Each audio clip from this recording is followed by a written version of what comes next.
وهذا البلد الأمين لقد خلقنا الإنسان في أحسن تقويم ثم رددناه أسفل سافلين. آج یعنی 28 ستمبر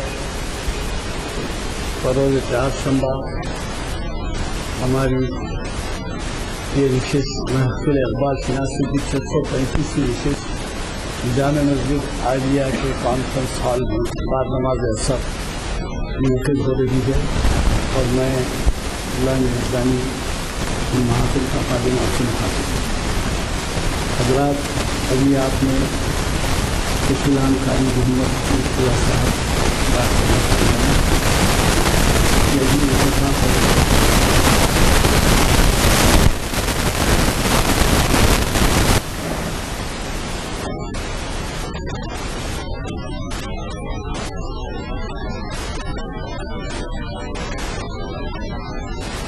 اعوذ باللہ من الشیطان الرجیم. بسم اللہ الرحمن الرحیم.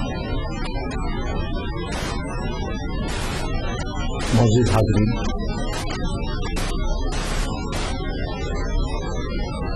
آج کا جس عنوان کا انتخاب میں نے کرنے کی کوشش کی ہے وہ ہے دراصل فکر اقبال اور ٹیکنالوجی.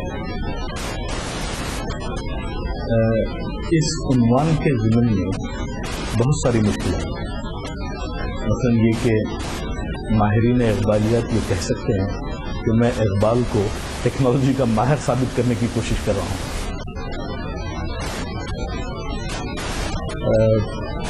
لیکن کافی اپنے اقبال سے جتنا کچھ مطالعہ میرا ہے اور جو کچھ میں نے اپنے اساتذہ سے اور احباب سے سیکھا ہے، اس سے مجھے یہ اندازہ ہوتا ہے کہ موجودہ دور میں جبکہ تقاضے تہذیب اور معیشت دونوں کے بدل گئے ہیں، اور اتفاق سے خواہی ناخواہی ہم میں کا ہر شخص کسی نہ کسی ٹیکنالوجی کو استعمال کرنے کی زحمت کرتا ہے. اب سوال میرے ذہن میں بار بار جب میں باہر کام کیا کرتا تھا تو یہ آتا تھا کہ جو سائنٹیفک اور ٹیکنالوجیکل اور ریسرچ کے فیلڈ میں اقبال نے جو مجھے سپورٹ کیا ہے، اس کی وجہ سے ہوا یہ کہ بہت سارے کام بہت اچھی طریقے سے میں کر پایا.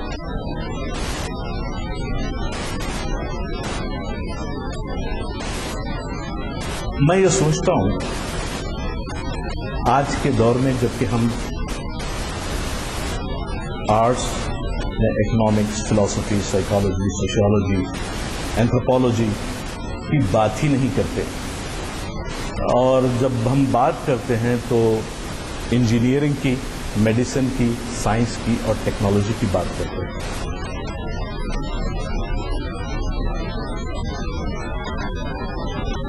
اس ضمن میں میری یہ کوشش ہے کہ چلیے دیکھتے ہیں کہ اس معاملے میں اقبال کا اپنا خود کیا رویہ ہے، اقبال خود کس طریقے سے ان مسائل پہ سوچتے ہیں جو کہ موجودہ دور کے تقاضے ہیں. میری کوشش یہ ہے کہ اس سبجیکٹ کو میں 2 نشستوں میں بات کرنے کی کوشش کروں.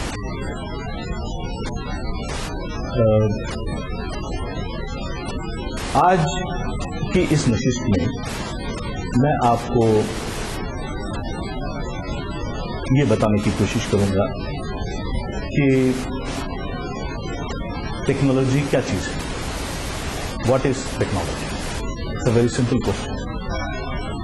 یہی سوال میں جب بہت سارے انجینئرنگ کے اساتذہ سے کیا تو کہیں بھی ذہن میں نارملی اساتذہ کے تعلق سے تو کچھ کہا نہیں جا سکتا، لیکن نارملی مجھے یہ احساس ہوا کہ جو کلیئرٹی آف ویژن اور جو کلیئرٹی آف ڈیفینیشن ہونی چاہیے وہ میرے سامنے آئے. تو جب ہم فکر اقبال میں ٹیکنالوجی کے جو آسپیکٹس ہیں ان کا مطالعہ جب ہم کر رہے ہوتے ہیں تو پہلے یہ سمجھنا ہمارے لیے ضروری ہے کہ موجودہ دور کے ایکسیپٹڈ نارمز میں ٹیکنالوجی کیا چیز ہے.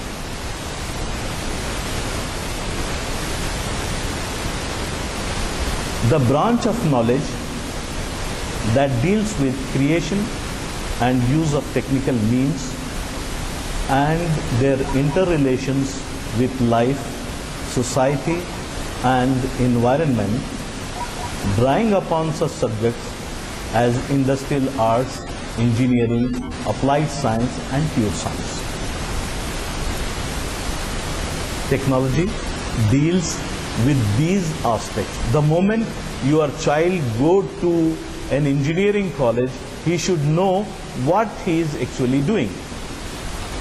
He is doing very simple thing. He is trying to obtain.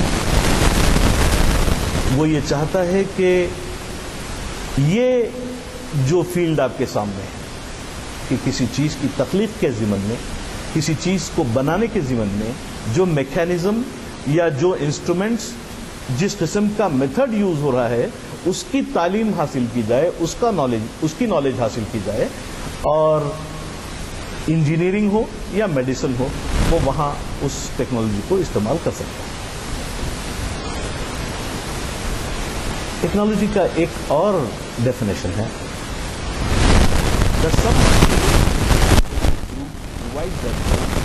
with the material object.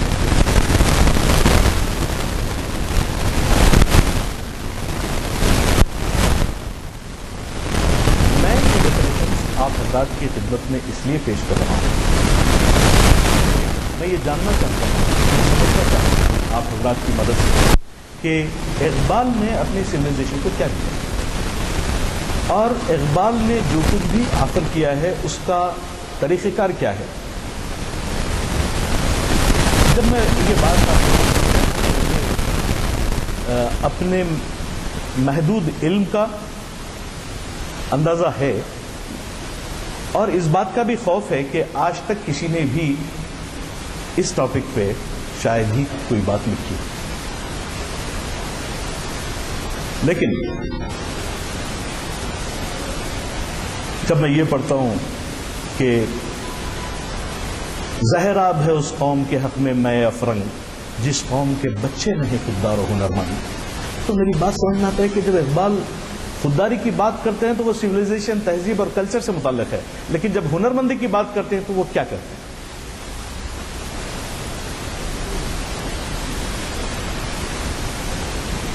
فکر اقبال سے جو روشنی ہم کو حاصل ہوتی ہے وہ اقبال کے اس قسم کی اپروچ سے حاصل ہوتی ہے. مثلا یہ کہ نقش ہے سب ناتمام خون جگر کے بغیر، پہلے تو نقش، پھر اس نقش گری کے لیے خون جگر، پھر نغمہ،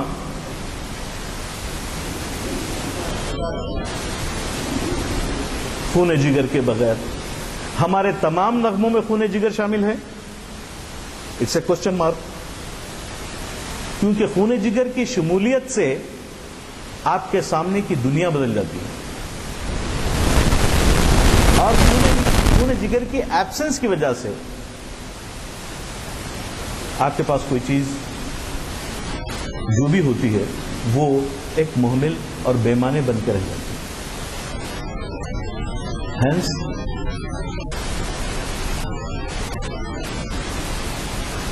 what is then engineering?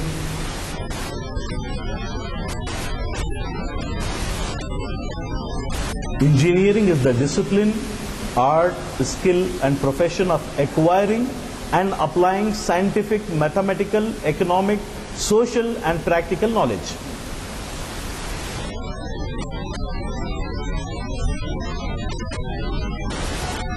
Bang Dara, ضرب کلیم، بال جبریل، ارمغان حجاز، جاوید نامہ، اسرار خودی، رموز بے خودی میں ایسے بے شمار مرحلے ہیں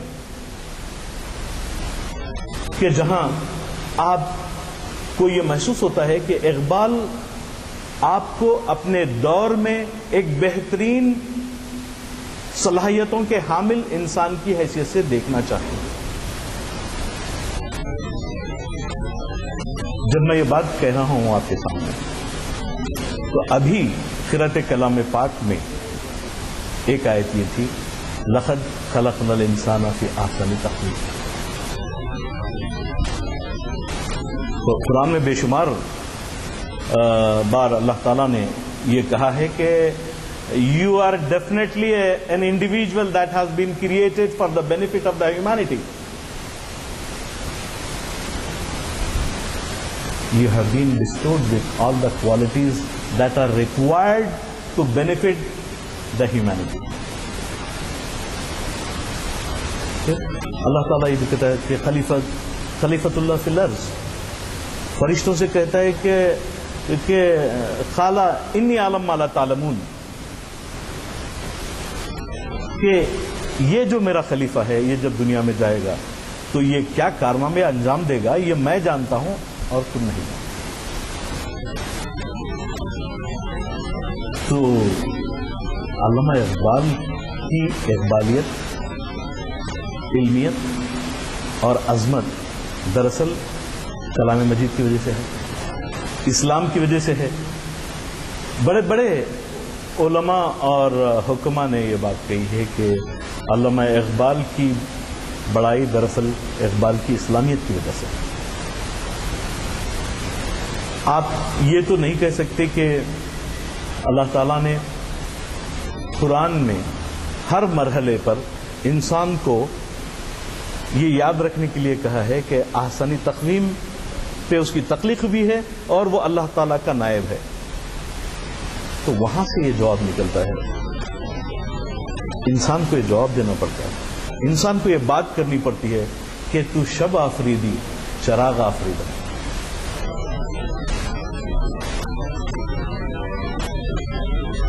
بیاباں و گلزار و راغ آفریدی، خیاباں و گلزار و باغ آفریدہ. انسان کو یہ کہنا پڑتا ہے. That is what in fact technology is.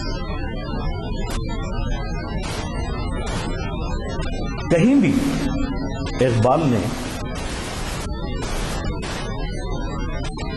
کیونکہ میں اس سیشن کو اپنے اس آسپیکٹ پہ ایک تعارفی سیشن کے طور پہ استعمال کرنا چاہتا ہوں، اور زیادہ تفصیل میں میں انشاءاللہ دوسرے سیشن میں کوشش کروں گا کہ، کیونکہ مجھے یہ معلوم ہے کہ ہم لوگ اقبال، بعض دفعہ ایسا ہو جاتا ہے کہ زبردستی ہم اقبال کو ایک آرٹسٹ بنا کے پیش کرتے ہیں، کہ زبردستی ہم اقبال کو ایک فلاسفر بنا کے پیش کرتے ہیں. اب بعض دفعہ زبردستی ہوتا یہ ہے کہ ہم اس کو شاعر بنا کے پیش کر دیتے ہیں، بعض دفعہ یہ ہوتا ہے کہ ہم اس کو ادیب بنا کے پیش کر دیتے ہیں. لیکن آخر اقبال ہیں کیا، اس کا تصفیہ تو ہونا پڑے گا. ماہرین اقبالیات دراصل بڑی مشکل میں ہے اس سبجیکٹ پہ. میں سمجھتا ہوں آج تک کہ اقبال کو، پروفیسر اسلوب احمد انصاری کو میں یہاں کوٹ کرنا چاہتا ہوں کہ اقبال یہ چاہتے ہیں کہ ان کی قوم اپنے اس مقام کو حاصل کرے جو کھویا ہوا نہیں ہے، بلکہ انہوں نے حاصل ہی نہیں کیا ہے. کھوئے ہوئے مقامات تو بہت ہیں، کیونکہ اقبال نے علمیت کی جو تہذیب تھی مسلمانوں کی وہ اسپین کے ساتھ گرتے ہوئے دیکھی تھی. حکومتوں کی جو تہذیب تھی مسلمانوں کی وہ ترکی کے فال کے ساتھ ان کے سامنے آئی تھی. مغلیہ سلطنت کے زوال کے ساتھ یہ بات بھی ان کے سامنے آئی تھی کہ کس طرح دولت مندی، عزت، وقار اور بادشاہت کی دھجیاں اڑ سکتی ہیں.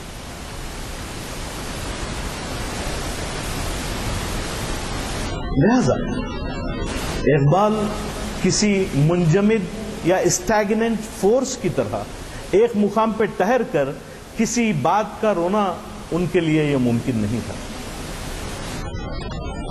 اپنے دور کے تقاضوں کی تکمیل کے لیے ملت اسلامیہ کو، بر صغیر کے مسلمانوں کو تیار کرنا، یہ بھی ایک عنصر ہے جو اقبال کے کلام میں ہم کو ملتا ہے.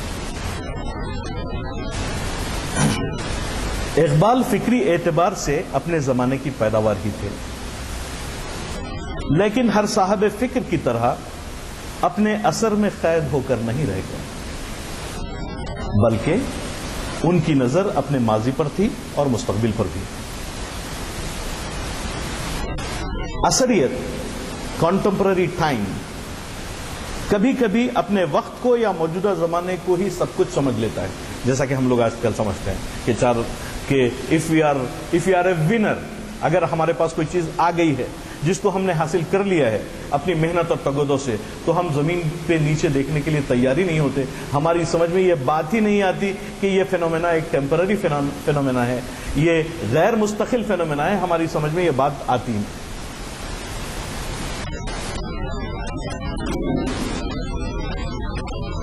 تو یہ یہاں ذرا سا ہم لوگوں کو غور سے سوچنا چاہیے کہ اثریت کبھی کبھی اپنے وقت کو یا موجودہ زمانے کو ہی سب کچھ سمجھ لیتی ہے. آج کی فکر، آج کی سائنس، آج کے نظریات وغیرہ وغیرہ. لیکن جو ٹیکنالوجی ہم یوز کر رہے ہیں، اب تو کمپیوٹر بھی نہیں رہا، اب تو آپ کو آئی پیڈ ملے گا. ایک سیکنڈ میں جو ہے آپ بات کر سکیں گے، دیکھ سکیں گے، لکھ سکیں گے، پڑھ سکیں گے، بتا سکیں گے.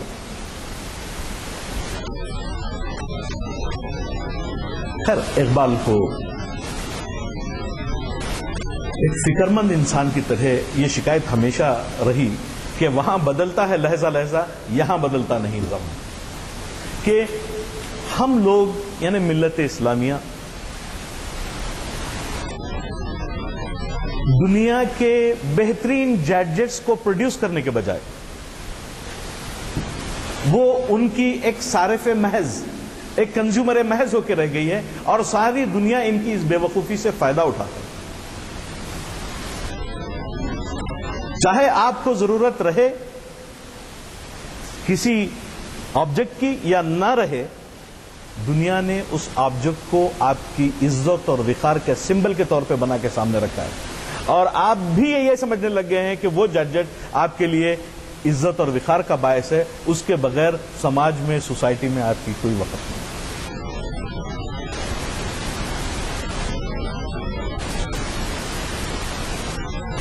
سوال یہ ہے کہ جو اس سے نہیں ہو سکا وہ تو کر. اقبال یہ کہتے ہیں کہ فطرت میں بہت دم ہے بہت سارے کام کرنے کا. اگر فطرت نہیں کر سکتی اس کام کو تو آپ کرنے کی کوشش کریے. مثلاً یہ کہ آپ کا کام صرف یہ ہے کہ اپنے لوگ، اپنی سویلائزیشن اور اپنے دور کی آپ کو خدمت کرنا ہے، اور وہ خدمت آپ کو سربلندی، عزت اور وقار آپ کے سامنے آپ کو ایک ایسے مرحلے پہ لے جا کے ٹھہرا کر سکتی ہے جہاں آپ کی سربلندی اور عزت وقار کے لوگ جو ہیں سلام کریں گے. ہم کہیں نہ کہیں اس بات کو سمجھنے میں بھی ناکام رہے ہیں اور پیش کرنے بھی ناکام رہے ہیں. میں آل احمد سرور کو، پروفیسر آل احمد سرور کو کوٹ کر رہا ہوں.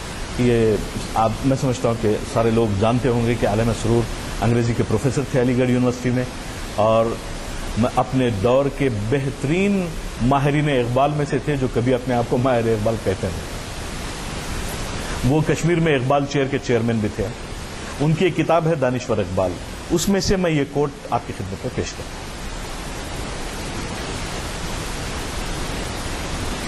مگر زندگی کا ایک جامع تصور ماضی، حال اور مستقبل کا احساس اور عرفان رکھتا ہے. اردو خود انگریزی کی طرح یہاں بڑی مشکل ہو جاتی ہے.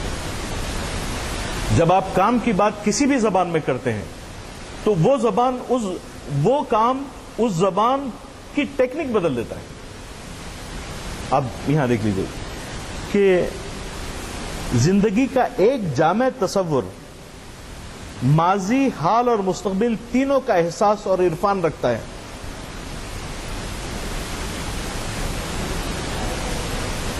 اب ہماری ذمہ داری ہے، یا ہم اپنے آپ سے یہ سوال کریں کہ ڈو وی ہیو اے جامع تصور آف لائف جس میں ماضی، حال اور مستقبل کو کور کیے رکھا ہو. آپ دیکھیں گے کہ نارملی ایک والدین کو اپنی آنے والی نسلوں سے شکایت ہوتی ہے، اور موجودہ نسل کو اپنے والدین کی صلاحیتوں اور ان کی خوبیوں کو پہچاننے کے لیے ایک نصف صدی کا وقت درکار ہوتا ہے.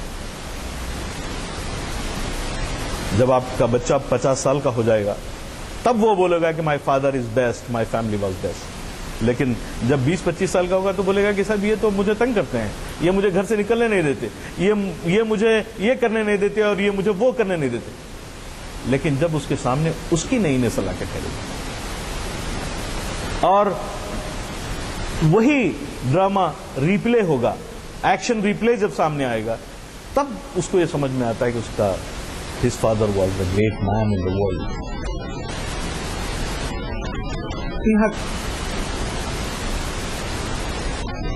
ماضی سے ہم لوگ کیوں نہیں نکلے؟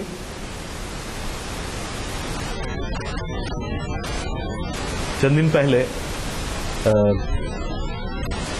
نیشنل جیوگرافک چینل پہ اسپین، پرانے ہمارے اسپانیہ کی ایک تاریخ وہ بتا رہا تھا، اور وہ بتا رہا تھا کہ پہلا شخص جس نے ہوا میں اڑنے کی کوشش کی وہ رائٹ بردرز نہیں ہیں بلکہ وہ اسپینش لوگ ہیں، جس کو انہوں نے وہ اس سائنٹسٹ کو پر لگا کے نیچے گرتے ہوئے بتایا، جس میں اس کی موت ہو گئی. وی ہیو نو آئیڈیا کہ نیو نالج اور نئے ٹیکنکس کے علمبردار ہم ہیں. جب آپ الجبرا کہتے ہیں تو آپ کو معلوم ہے کہ آپ کیا کہتے ہیں، لیکن ایسا کیا ہو گیا کہ موجودہ نسل ایک تماشائی کی طرح ہمارے سامنے ہے، اور اس کی ذمہ داریوں میں کہیں کہیں مسائل پیدا ہوتے ہیں. مثلا ہم کیا قرآن کو جب ہم قرآن پڑھتے ہیں یا بچوں کو اسکول میں پڑھاتے ہیں، جب اس مقام پہ پہنچتے ہیں کہ لقد خلقنا الانسان فی احسن تقویم، تو ہم بچوں کو کیا ایکسپلین کرتے ہیں؟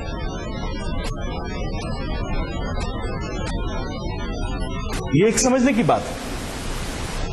لیس للانسان الا ما سعی جب ہم کہتے ہیں تو ہم بچوں کو کیا ایکسپلین کرتے ہیں؟ کیا یہ کوئی فلسفی ہے کہ محنت اور جدوجہد سے اپنی زندگی بناؤ، اللہ تعالیٰ کا یہ وعدہ ہے کہ اس کا پھل آپ کو دے گا؟ پھر اللہ تعالیٰ یہ کہتا ہے کہ جب خدا نے آج تک اس قوم کی حالت نہیں بدلی، نہ ہو جس کو خیال اپنی حالت کے بدلنے کا.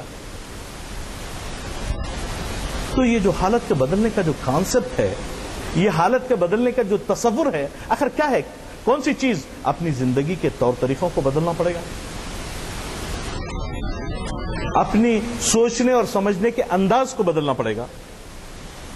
کتنی دیر ہے؟ 6 دیر.